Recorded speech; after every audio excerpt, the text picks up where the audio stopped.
Hello students, स्वागत है आप सभी का मेरे यूट्यूब चैनल पर। आज मैं लेकर के आया हूँ बीएससी पार्ट फर्स्ट के सेमेस्टर 1 की न्यूटोनियन मैकेनिक्स का अगला टॉपिक, जिसका नाम है rotating frame of reference, Coriolis force and fictitious force. सबसे पहले रोटेटिंग फ्रेम ऑफ रेफरेंस पढ़ने से पहले हम लोग पढ़ेंगे उसके बारे में कि रोटेटिंग फ्रेम ऑफ रेफरेंस होता क्या है and which type of frame of reference is this. तो इसी लेक्चर सीरीज में आगे चलते हैं। तो जो रोटेटिंग फ्रेम ऑफ रेफरेंस है, सबसे पहले उसके लिए पढ़ना पड़ेगा non inertial frame of reference. Non inertial frame of reference. चलिए सबसे पहले समझते हैं क्या होता है non inertial frame of reference. देखिए, हमने इससे पहले पढ़ा था इनर्शियल फ्रेम ऑफ रेफरेंस। तो जो फ्रेम ऑफ रेफरेंस जिनमें न्यूटन्स का फर्स्ट और सेकंड लॉ एप्लीकेबल होता है उन्हें कहते हैं इनर्शियल फ्रेम ऑफ रेफरेंस।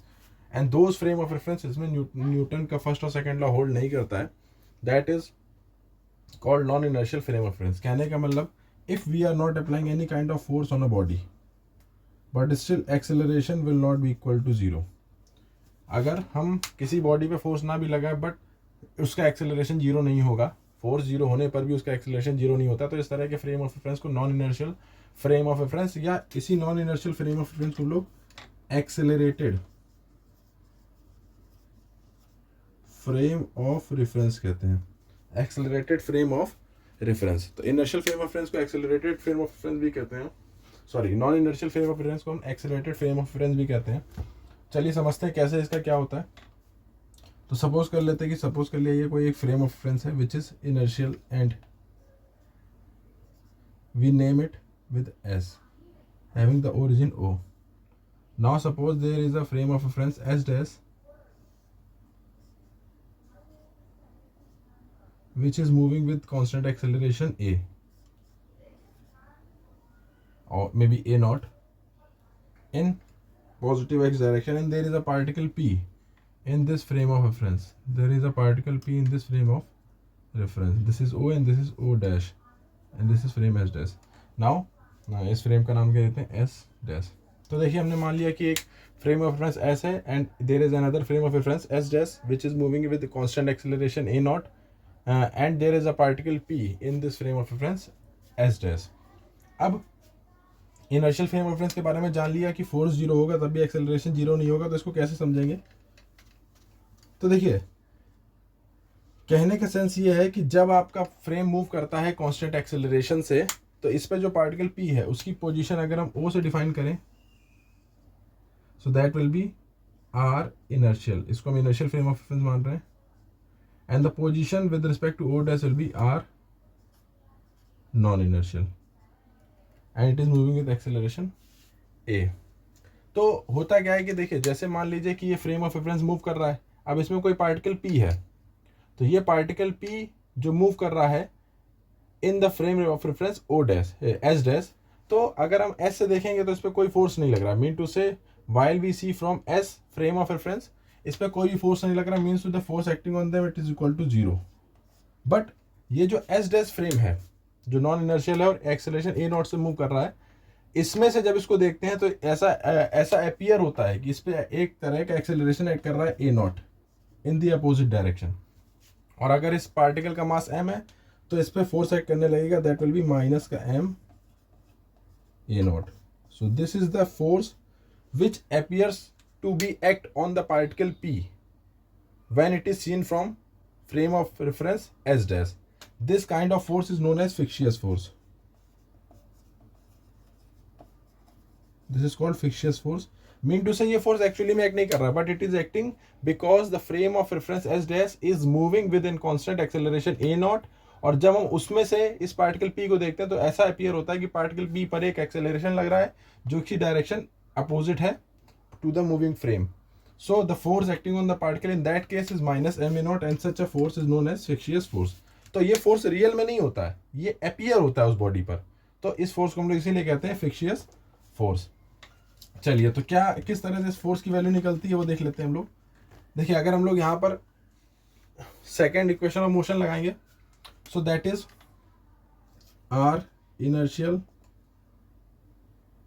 को यहाँ पर हम यूज करेंगे तो यहाँ पर R inertial will be equal to R non inertial plus half A not T square. अगर इसकी तरह पोजीशन बनाई जाए फ्रेम ऑफ रेफरेंस से, हम लोग यहाँ से पोजीशन वेक्टर से सॉल्व करें तो यहाँ पर पोजीशन जो बनेगी वो बनेगी आर आई। देख लीजिए किस तरह से, जैसे यहाँ से यहाँ तक की पोजीशन को हम टी टाइम में यहाँ से यहाँ तक चला तो a nought half A not T square will be the distance covered by the S dash frame and the position from the inertial frame will be represented by the vector. जैसे इसको अगर हम मान लें इस तरह से, तो ये आपका वेक्टर हो जाएगा। इसको अगर आप कंसीडर करना चाहते तो इसको समझने के लिए पहले ये समझ लेते हैं। O dash plus O dash P is equal to O P.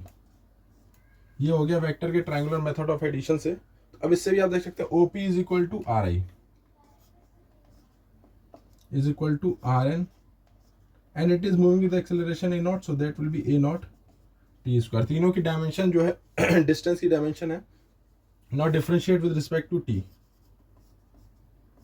with respect to t, so that will be dri over dt is equal to drn over dt plus half a naught, और इसका हो जाएगा 2 time differentiation. That will be equal to velocity in inertial frame of reference। ये हो जाएगी velocity in non inertial frame of reference, और ये हो जाएगी a naught into t। Now again differentiate with respect to t, so that will be dvi over dt will be equal to dvn over dt plus a naught। तो ये हो जाएगा acceleration in inertial frame of reference is equal to acceleration in non-inertial frame of reference plus a naught।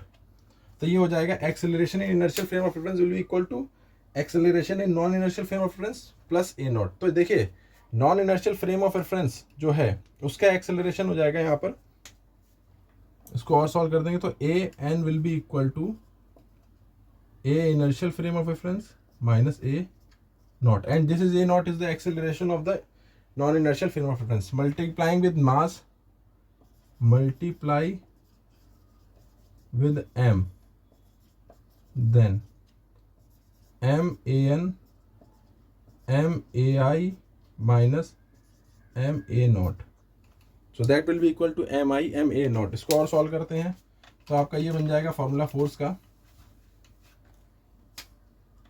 Force in non inertial frame of reference is equal to force is inertial frame of reference plus that will be F naught।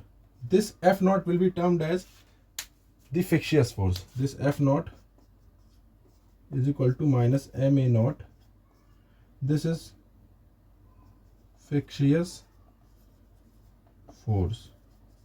So this is basically termed as non-inertial frame of reference। F naught is equal to minus M A naught। तो जब भी कोई frame of reference A not acceleration से move करता है तो उस पर जो पार्टिकल होता है उस पर with respect to S frame कोई फोर्स नहीं एक्ट होता है, but there is a force act on the particle which is fictitious with respect to frame of reference S dash, and such a force is known as fictitious force, and this kind of frame of reference S dash is considered as non inertial frame of reference. चलिए, तो इतना हमने आज समझा कि non inertial frame of reference क्या होता है।